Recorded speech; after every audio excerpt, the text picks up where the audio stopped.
Welcome to the Launch and Landing channel. My name is Adrian. Today I am at Montclar and I want to check out how the paragliding area here looks like. The first takeoff, the Belvedere takeoff, is already down there. Looking at the area, the Belvedere launch site is located on Plateau de Lachau. The Dormillouse launch site is located about 600 meters above it. An associated landing site can be found in Montclar, Sochaux. A bit further down to the south, we find the Col Bas Take Off. Far in the distance to the north, we find a landing site at southerly 4, which we already know from the last episode. Finally, there's a landing site in Célonet, which can also be reached, but this belongs to the Chabanot paragliding area. The journey starts at Montclar, Sochaux, a French commune with as little as 400 inhabitants on an altitude of about 1100 meters. From here, the cable car brings you up to the plateau. The cable car is running from June till end of August.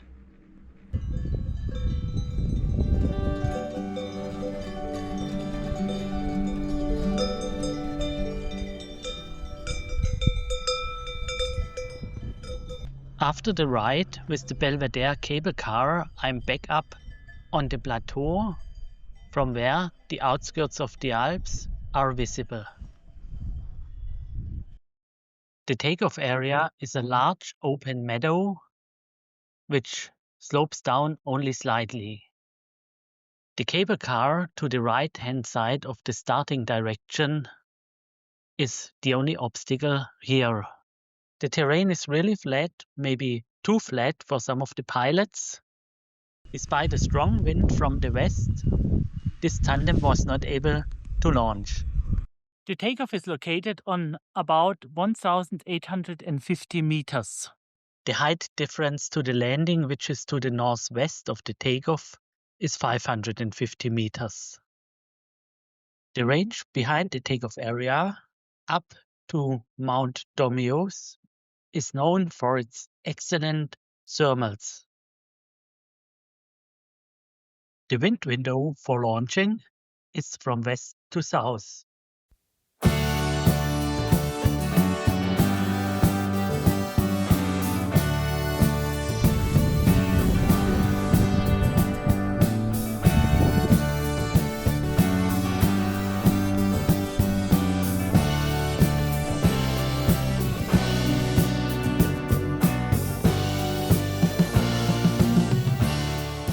At the takeoff area, we also find an information board which presents everything worth knowing about the area.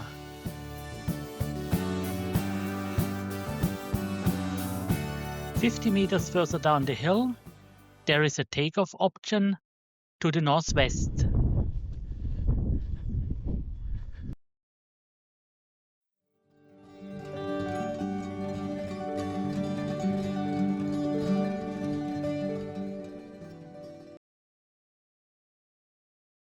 This takeoff here is a little bit steeper than the other one, but I think still quite easy to handle.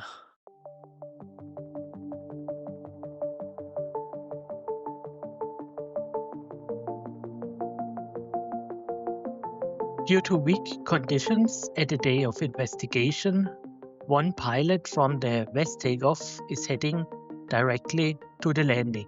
From this takeoff area, the landing is visible straight away down there.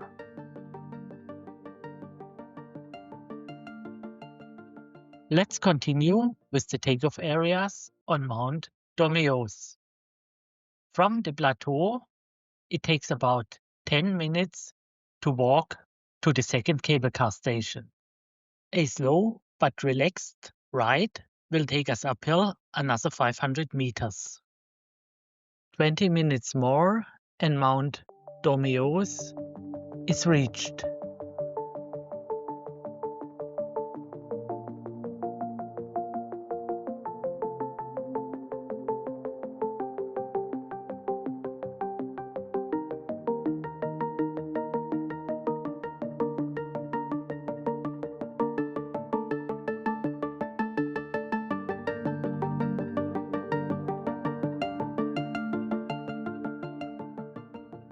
The hike up to Dormillouse gives wonderful perspectives onto the landscape.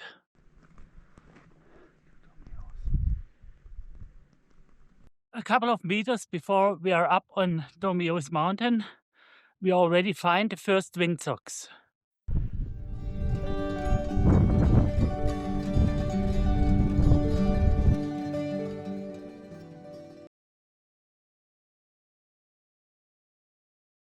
Takeoff area here is facing to the west. The altitude of the takeoff area is on almost 2,500 meters. The area can also be used for launching to the southwest. Despite the strong wind at the day of visit, some pilots are in the air. The launch site is quite steep, so some experience is required. From the southwest takeoff, we can already see the fort, our next destination. Voila, here we are now up on the mountain, and the terrain looks everywhere like this. Theoretically, launching would be possible everywhere up here. Both the German Hang and Paragliding Association as well as the French Association mention a takeoff over there facing to the northwest.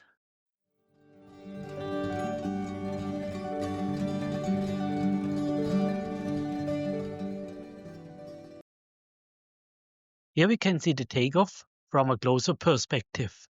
We are on an altitude of almost 2,500 meters. And here another view from the fort. The return trip to the cable car takes about 20 minutes. From there, it's another 30 minutes to the Col Bas launch site. Alternatively, there's a parking lot nearby from where the hike up takes about 20 minutes.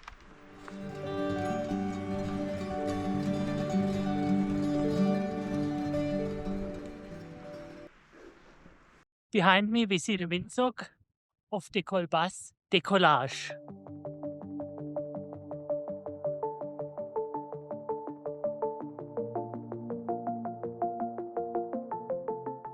The takeoff is located on 2,150 meters. There are various directions to get out on this terrain, from northwest till south. The west-facing flank is a good 50 meters long. This is the main takeoff direction. Right at the top of here, there's also an option to get out to the northwest, but the terrain is very steep and I consider this for experts only.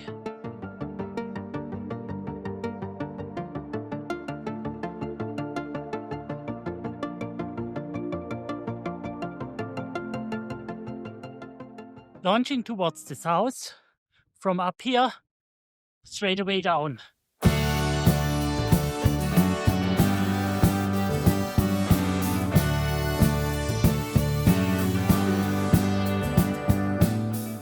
Five kilometers of air distance brings the pilot to the landing area.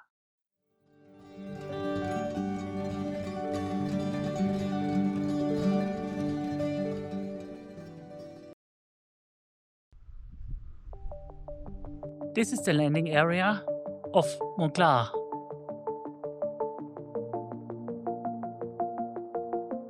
The altitude is on almost 1,100 meters. Besides the road to the east, there are no major obstacles. The size is about 100 to 50 meters, so this means it's a quite large landing area. The sign on the plateau tells us that only the front half of the area may be used for landing. The red bordered terrain is private property. Just behind the landing area, Mount Dormillouse rises up to almost 2,500 meters.